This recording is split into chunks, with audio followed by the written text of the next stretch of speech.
Welcome back to the Tiger Den. I'm Tiger, and I'm currently sitting here with a very expensive piece of walnut that I've successfully turned into a very expensive pile of kindling. Oh no, what happened? You were so proud of that slab yesterday. You called it the soul of the tree. The soul of the tree is currently residing in my shop vac, Alex. I tried to freehand a mortise because I was too lazy to set up the jig. Ask me how I know that eyeballing it is a recipe for a $300 mistake. Haha. See, this is why I keep my hands in my pockets when I come in here. But honestly, Tiger, that's actually a perfect segue into what we're talking about today. That fine line between I can definitely do this and I should probably call someone who actually knows what they're doing. Le desentiminial constaristão, sir. The eternal struggle. The DIYer's ego versus the cold, hard reality of a leaking pipe or a crooked wall. Today we're talking about the handyman versus the homeowner. When do you pick up the drill? And when do you reach for the phone? Because let's be real, Tiger, you're a master craftsman. You build furniture that ends up in magazines. But last month, when your water heater started acting up, you didn't touch it. Not even a little bit. I looked at it, it hissed at me, and I walked away. Here's the thing, nobody tells you about being a maker. Knowing how to build a dovetail joint doesn't mean you won't blow your house up if you touch the gas line. Exactly. So let's break this down, because for a lot of people listening, they're sitting there with a kitchen faucet that's wonky or a deck that needs a board replaced, and they're looking at YouTube thinking, how hard can it be? How hard can it be? Is the most dangerous sentence in the English language. It's right up there with, just one more turn should tighten it. Haha. Let's start with the basics. What is your personal rule of three when you're deciding to take on a home project versus hiring it out? My rule of three is actually pretty simple, but it's hard to follow because of pride. It's skill, time, and consequence. Skill is obvious. Do I know how to do it? Right, but it's not just, do I know how? It's, do I have the tools to do it right? People forget the tool cost. If you need a $400 specialized tile saw to finish a $200 backsplash, you aren't saving money. You're just buying an expensive hobby. Okay, so that's skill. What about time? This is where I fail constantly. I'll look at a project, say, replacing a front door, and think, oh, that's a Saturday morning. Alex, ask me how many Saturdays it actually takes. How many? It's 3.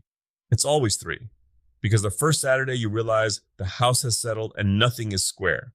The second Saturday you're at the hardware store 4 times for the specific shim you didn't know existed. And by the third Saturday, your spouse is looking at the tarp over the front of the house and wondering why they married a handy person.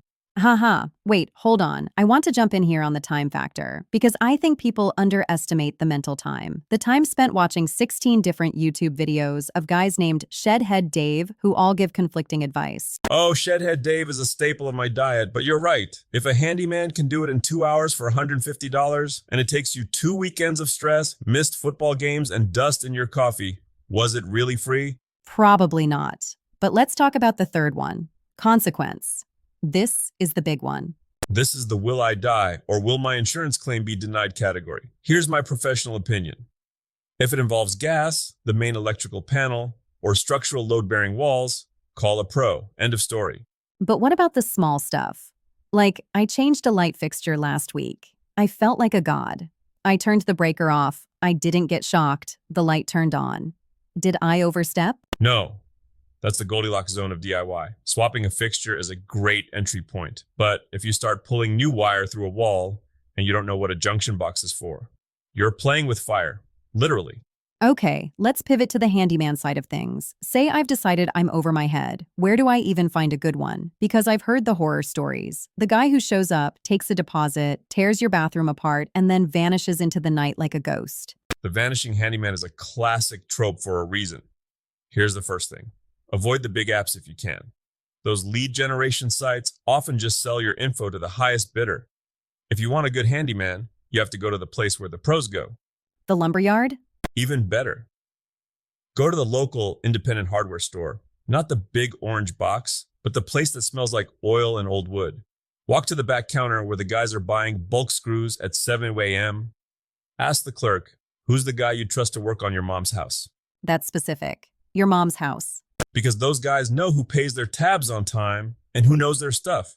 Also, look for the narrow expert. If a guy says he can do plumbing, electrical, roofing, landscaping, and dental surgery, run. You want the guy who says, I mostly do trim work and small repairs. Haha, dental surgery. But seriously, when you find that person, what are the red flags? Red flag number one, they don't have a truck. Now, I'm not saying they need a 2024 dually, but if they show up in a sedan with a single screwdriver in the back seat, you're in trouble. I've got a butter knife and a dream. Exactly. Second flag, they want 50% upfront for a small job. For a major renovation, sure, materials are expensive. But if they're coming to fix a leaky sink and want $100 before they even open their toolkit, no. See, this is where I get awkward. I hate confronting people. If a guy shows up and he clearly doesn't know what he's doing, I just sit there and let him ruin my house while I make him coffee. Haha, that is so you. Here you go, sir. Thank you for stripping that bolt. Look, it's your house. You have to be the foreman. One thing I always suggest is ask them how they're going to fix it. If they can't explain it in a way that makes sense, they probably don't know how they're going to do it either. Okay, but let's look at the flip side. The DIY pride. There is a specific high you get from fixing something yourself. You know that feeling when you finally get the sink to stop dripping and you just stand there staring at it for 10 minutes? Oh, it's better than any drug. You feel like the king of the castle. You've conquered the plumbing. You've tamed the wild elements of the home. So how do we encourage people to get that feeling without, flooding the basement? Start small. The honeydew list is actually a training ground. Tightening hinges, caulking a tub, changing a door handle. Those are low consequence, high reward. If you mess up a door handle, the worst that happens is you can't get into the bathroom for 10 minutes. Unless you're inside the bathroom. Ask me how I know about being trapped in a bathroom with nothing but a trim nailer and a sense of mounting panic. No way. Did you really? The latch bolt snapped inside the door. I was in there for 2 hours. I eventually had to take the hinges off the door from the inside using a dime I found in my pocket. Haha, the master craftsman, ladies and gentlemen, defeated by a guest bathroom. It was a very sturdy door. But the point is, those small wins build your shop intuition. You start to learn the feel of when a screw is about to strip. You learn what it sounds like when a drill is struggling. That intuition is what separates a DIYer from someone who just breaks stuff. I want to talk about the shop disaster stories because I think that's where the real lessons are. Give me one where you thought, I should have hired this out, but you didn't. Oh, the great ceiling fan incident of Vision 9. This sounds ominous. My wife wanted a ceiling fan in the bedroom. I thought, I'm Tiger. I build cabinets. I can hang an aluminum fan. I didn't check the box in the ceiling to see if it was fan rated. Wait, hold on. There are different boxes for fans. See? This is why we have this show. A standard light fixture box is held up by a couple of small screws. A fan-rated box is braced to the joist because it has to handle the weight and the vibration. I'm guessing you used the light fixture box. I did. It worked great for about 3 days. Then, at 3 in the morning, the vibration finally won. It didn't fall all the way down, thank God, but it started doing what I call the heebie-jeebie dance. It was swinging in a 3-foot arc, still spinning, ripping the drywall out of the ceiling. Tiger, that sounds like a horror movie. I had to crawl across the floor because I was convinced it was going to decapitate me if I stood up to get to the light switch. If I had hired a handyman for $80, he would have looked at that box, said, that's not fan rated, and replaced it in 20 minutes. Instead, I spent a week patching drywall and repainting the ceiling. So the lesson there is, know the hidden requirements. It's not just the thing you're installing, it's what's holding the thing you're installing. Exactly. It's the infrastructure. DIYers always look at the pretty part, the new faucet, the new light, the new shelf. They don't look at the shut-off valves that haven't been turned in 20 years and will definitely snap off the moment you touch them. Oh, that brings up a great point. The scope creep. You start a simple task and it unearths a monster. The while I'm at it syndrome. While I'm replacing this tile, I might as well check the subfloor. Next thing you know, you're looking at the dirt under your house and crying. Haha. I just wanted to fix the grout, and now I'm excavating a new basement. But seriously, how do you know when to stop? When do you say, okay, the project has grown, and I need to stop and call a pro before I make it worse? That sound. The second you see something you don't recognize. If you open a wall and see a wire that's wrapped in cloth from 1940, stop. If you pull up a floorboard and it looks like a colony of termites is having a rave, stop. There is no shame in the tactical retreat. I love that. Tactical retreat. It sounds much more professional than quitting because I'm scared. It's about mitigating loss. Think of it like this. A handyman charges $75 an hour to fix a broken thing. He charges $150 an hour to fix a thing that you tried to fix and made worse. Haha, the I tried tax. I've definitely paid that. We all have, even me. I recently tried to service my own furnace. I thought, it's just a filter and a flame sensor. I've seen this on the YouTubes. I ended up knocking a wire loose that I couldn't find, and it was 20 degrees outside. The HVAC guy came out, looked at it for 8 seconds, plugged the wire back in, and charged me $200. Did you tell him who you were? I'm Tiger. I have a woodworking podcast. Ha ha! No! I hid in the kitchen and pretended I'd never seen a furnace before in my life. I was the clueless homeowner that day. It was humbling. But that's the thing, right? There's a certain humility in being a maker. You have to respect the trades. Just because we like to build things doesn't mean we've mastered the 10,000 hours it takes to be a plumber or an electrician. Precisely. And honestly, a good handyman is a maker's best friend. I have a guy, Mike. He's a wizard with drywall. I hate drywall. I can do it, but it looks like a topographical map of the Himalayas when I'm done. Mike comes in, does it in half the time, and it's glass smooth. I'd rather spend my time in the shop making a rocking chair than sanding mud for 3 days. That's a huge takeaway. Value your own time. If you spend your weekend doing something you hate, you're losing twice. You're losing the money you would have paid a pro, and you're losing the joy of your hobby. Here's the thing nobody tells you. You don't have to do everything yourself to be handy.